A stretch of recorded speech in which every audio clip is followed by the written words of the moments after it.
욥기 31장 함께 읽겠습니다. 내가 내 눈과 약속하였나니 어찌 처녀에게 주목하랴. 그리하면 위에 계신 하나님께서 내리시는 분깃이 무엇이겠으며 높은 곳의 전능자께서 주시는 기업이 무엇이겠느냐. 불의한 자에게는 환난이 아니겠느냐. 행악자에게는 불행이 아니겠느냐.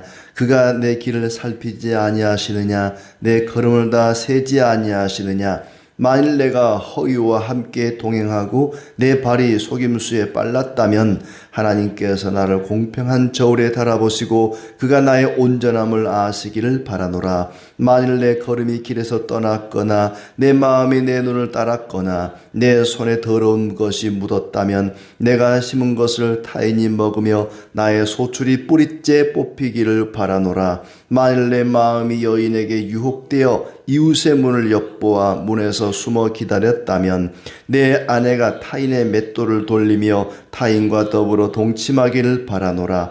그것은 참으로 음란한 일이니 재판에 회부할 죄악이요 멸망하도록 사르는 불이니 나의 모든 소출을 뿌리째 뽑기를 바라노라. 만일 남종이나 여종이 나와 더불어 쟁론할 때에 내가 그의 권리를 저버렸다면 하나님이 일어나실 때에 내가 어떻게 하겠느냐. 하나님이 심판하실 때에 내가 무엇이라 대답하겠느냐. 나를 태 속에 만드신 이가 그도 만들지 아니하였느냐. 우리를 뱃속에 지으신 이가 한 분이 아니시냐. 내가 언제 가난한 자의 소원을 막았거나 과부의 눈으로 하여금 실망하게 하였던가. 나만 혼자 내 떡덩이를 먹고 고아에게 그 조각을 먹이지 아니하였던가. 실상은 내가 젊었을 때부터 고아 기르기를 그의 아비처럼 하였으며 내가 어렸을 때부터 과부를 인도하였노라. 만일 내가 사람이 의복이 없이 죽어가는 것이나 가난한 자가 덮을 것이 없는 것을 못 본 채 했다면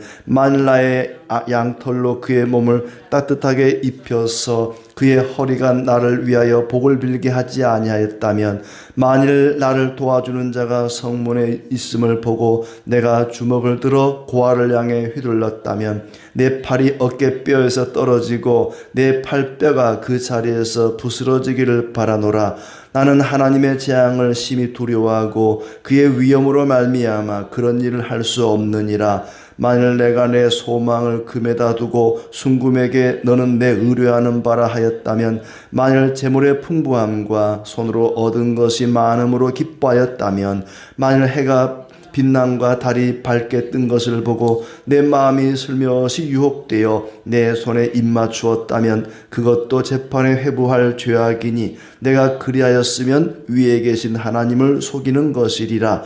내가 언제 나를 미워하는 자의 멸망을 기뻐하고 그가 재난을 당함으로 즐거워했던가. 실상은 나는 그가 죽기를 구하는 말로 그의 생명을 저주하여 내 입이 범죄하게 하지 아니하였노라. 내 장막 사람들은 주인의 고기에 배부르지 않은 자가 어디 있느뇨 하지 아니하였는가. 실상은 나그네가 거리에서 자지 아니하도록 나는 행인에게 내 문을 열어 주었노라.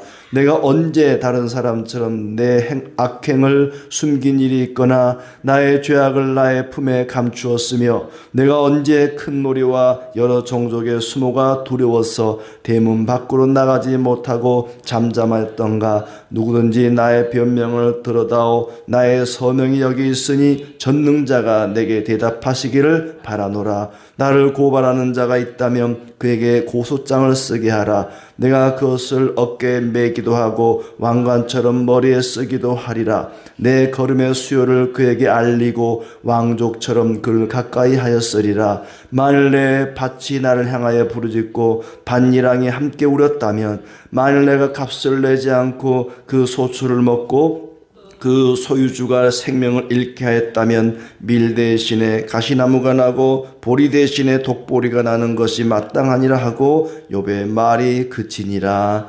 아멘.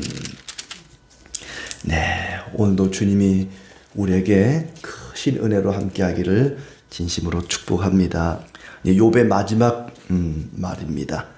더 이상 욥은 변명하지 않습니다. 모든 사람에게 존경받던 욥이 모든 사람에게 조롱과 비웃음을 받는 처지가 되고 말았습니다. 하나님이 그렇게 하셨다고 욥도 알고 이야기를 합니다. 이제는 자신이 얼마나 순전한 사람인지를 호소하고 있습니다. 나는 이런 재앙 받을 사람이 아닌데 너희들이 하는 말이나 내가 알고 있는 상식으로 봐도 이런 고난을 당할 사람이 아닌데 내가 왜 이런 고난을 당해야 되는지 너무너무 궁금하고 답답하다고 마지막 변명이라기보다는 자기의 주장을 이제 내어놓고 있습니다. 내용을 쭉 보면 나는 이렇게 한 적이 없는데 만약 내가 그렇게 했다면 벌을 받아 마땅하다 이런 얘기를 반복합니다. 젊은 여인을 음탕한 눈으로 바라보지 않겠다고 엄격하게 다짐했다. 그러니까 음탕한 죄를 나는 짓지 않았다. 나는 음행을 저지르지 않았다. 만약에 그렇게 했다면 나는 벌을 받아 마땅하다. 이런 얘기입니다. 욥은 부자였습니다. 많은 사람들에게 존경받고 또 권세를 가진 자였습니다. 마음만 먹으면 젊은 여인을 얼마든지 품에 품을 수도 있었겠죠. 그러나 결코 그렇게 하지 않았다.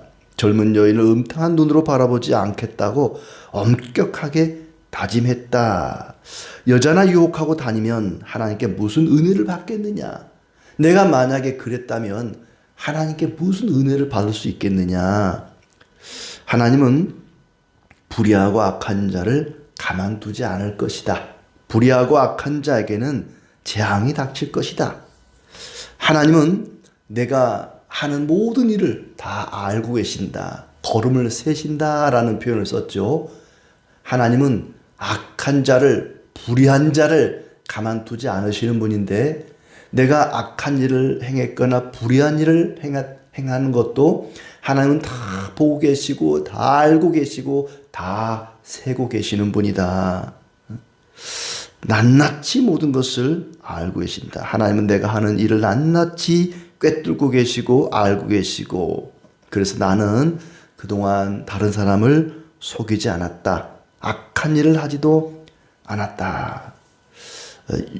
5절에 보면은 허위와 함께 동행하고 속임수에 빨랐다면 이런 표현이 나오죠. 허위, 속임수 다 거짓이죠. 나는 거짓을 행하지 않았다는 것입니다. 진실했다는 거죠.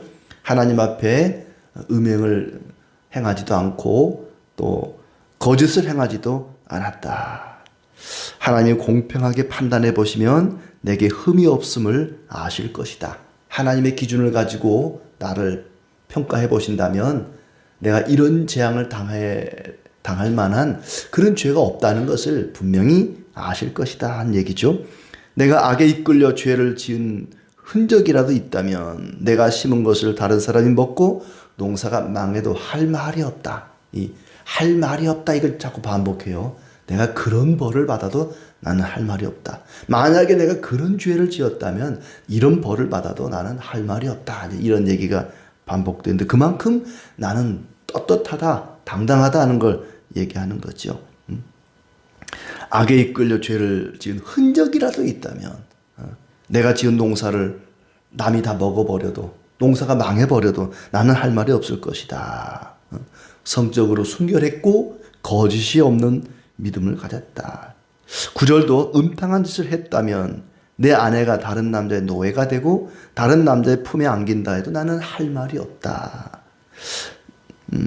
또 남의 아내를 범하는 것은 죽어 마땅하다 하는 얘기를 하고 있습니다.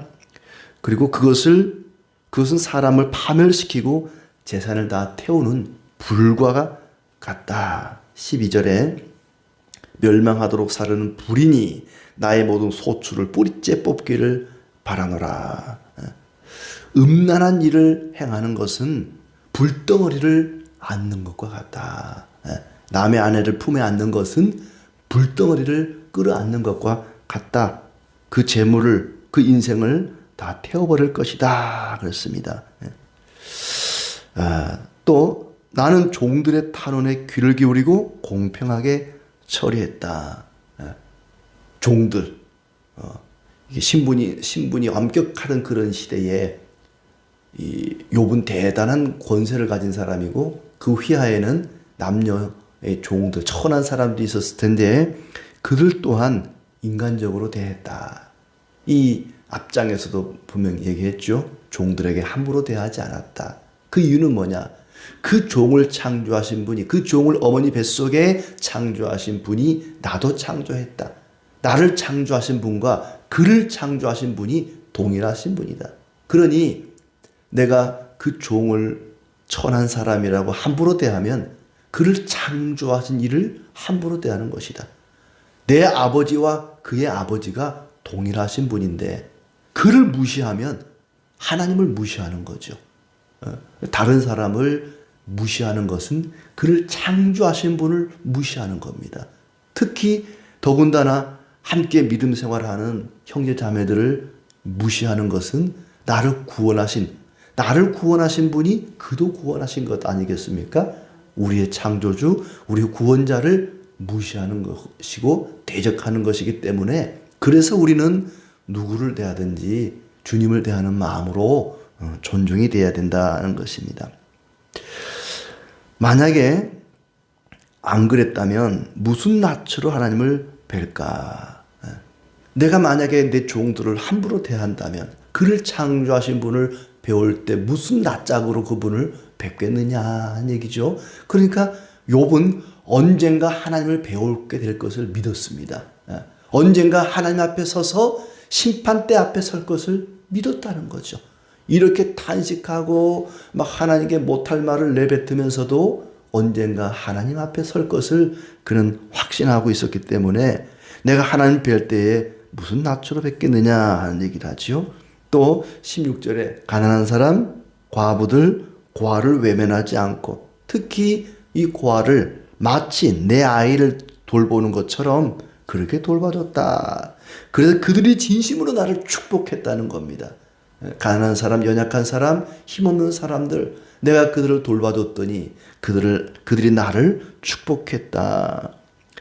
해를 안 끼치는 정도가 아니라 그들을 적극적으로 도왔다는 겁니다. 그러니까 욥은 내가 남에게 해를 끼치지 않으면, 해코지하지 않으면 나는 의를 행한 것이다. 이 정도가 아니라 적극적으로 의를 행하려고 애를 썼던 사람입니다. 내가 고아를 속이기라도 했다면 팔이 부러지고 날개 쭉지에서 어깨 쭉지에서 팔이 빠질 것이다. 무서운 그런 말이에요. 내가 고아를 속이기라도 하면 팔이 부러져 버리고 어깨 쭉지에서 세 번역에 보니까 어깨 쭉지에서 팔이 빠졌을 것이다. 그래. 또 하나님의 심판이 얼마나 무서운지 알기 때문에 나는 그런 짓을 할 수가 없다. 그러니까 늘 이 욥의 의식 속에는 하나님이 있다는 겁니다. 언젠가 하나님을 만나게 될 것이다. 만약에 내가 그렇게 했다면 하나님이 나를 벌하실 것이다. 나는 하나님이 얼마나 무서운 분인지 알고 있다. 어쩌면 참 이 사람이 정신이 오락가락 막 하나님을 욕하는 것 같다가도 하나님을 생각하고 하나님을 두려워하는 그런 마음이 있습니다.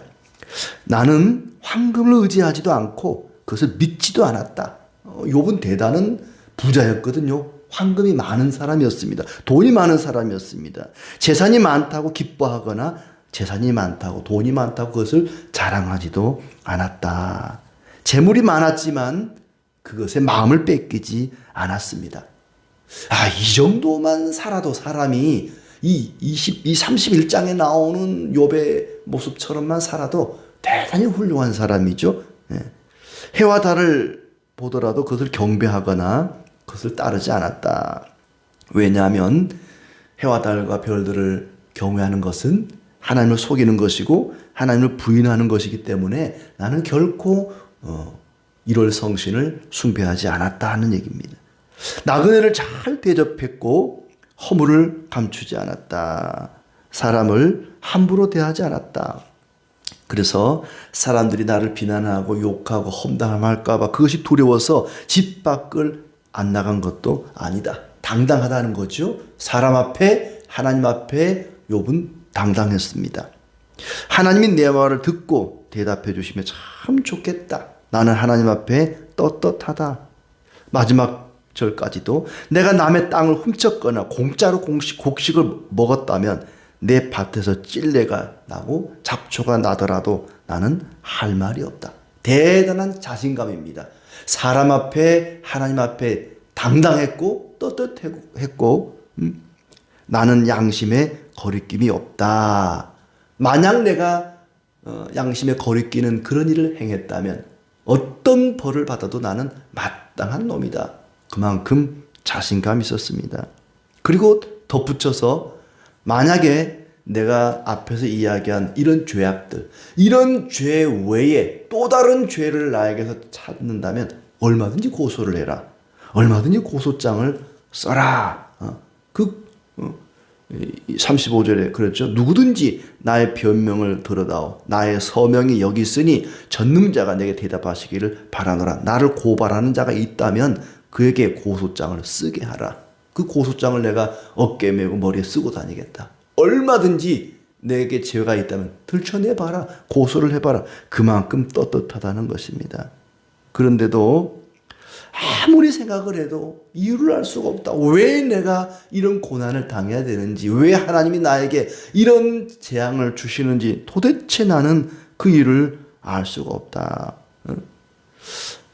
그렇게 하나님 대답 좀 해 주십시오. 하나님 답변을 좀 주십시오. 왜 내가 이런 고난을 당해야 되는지. 이제 마지막 42장까지 그래 욥아 내가 대답을 해줄게. 네가 왜 고난을 당해야 되는지 내가 알려줄게. 그 고난 당하는 이유는 우리는 알고 있죠. 1장 2장에 사탄이 와서 욥의 것을 다 빼앗아 보세요. 뭐 그래서 시작된 거 아니겠습니까? 이유는 거기 나와 있습니다. 근데 하나님은 끝까지 욥에게 그 이유를 말하지 않습니다. 야 사탄이 와가지고 너를 시험해 보래. 그래서 그런 거야. 이런 말 하나님은 일체 하지 않습니다. 왜냐하면 하나님이 이렇게 하시는 것은 욥이 고난의 원인을 깨닫게 하는 것이 목적이 아닙니다. 욥이 하나님을 찾아오게 하는 것이 목적이었습니다.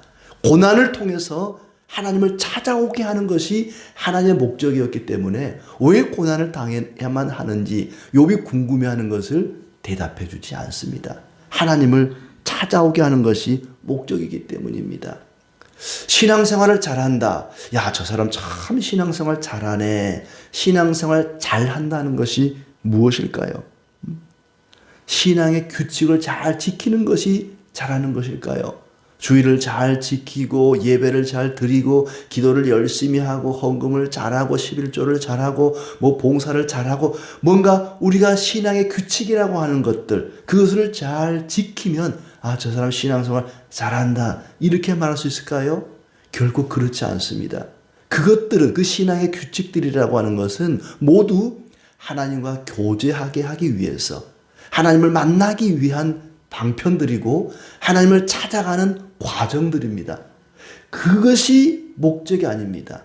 그것들을 통해 예배를 통해 기도를 통해 헌금 생활을 통해서 하나님을 간절히 찾고 하나님을 만나고 하나님과 교제하는 것 그것들을 통해서 하나님을 찾아오기를 원하시는 것입니다. 신앙생활 잘한다고 하는 것은 하나님을 간절히 갈망하고 찾고 의지하고 그렇게 살아가는 것이 신앙생활을 잘하는 것입니다. 어떤 규칙을 잘 지키면 잘하고 못 지키면 못한다. 그것은 바리새인들이죠. 바리새인들은 그렇게 생각을 했습니다. 하나님과 가까워졌느냐 멀어졌느냐 이게 중요합니다. 하나님을 과연 간절히 찾느냐 그렇지 않느냐 이것이 중요하다는 얘기입니다. 어떤 신앙의 규칙 그 자체가 목적이 아니라는 것이죠. 시편 16편에 보면 다윗은 주님 밖에 나의 복이 없나이다 이런 고백을 합니다. 뭘 주셔서 복을 받은 게 아니라 주님이 나와 함께 하시는 것 자체가 복이라는 거죠. 주님을 간절히 사모하고 의지하고 주님과 동행하는 것 그것이 복입니다. 그래서 다윗은 모든 것을 빼앗겨도 하나님을 떠나지 않습니다. 왕의 자리를 빼앗기고 권세를 빼앗기고 모든 걸 빼앗겨도 결코 다윗은 하나님을 떠나지 않죠.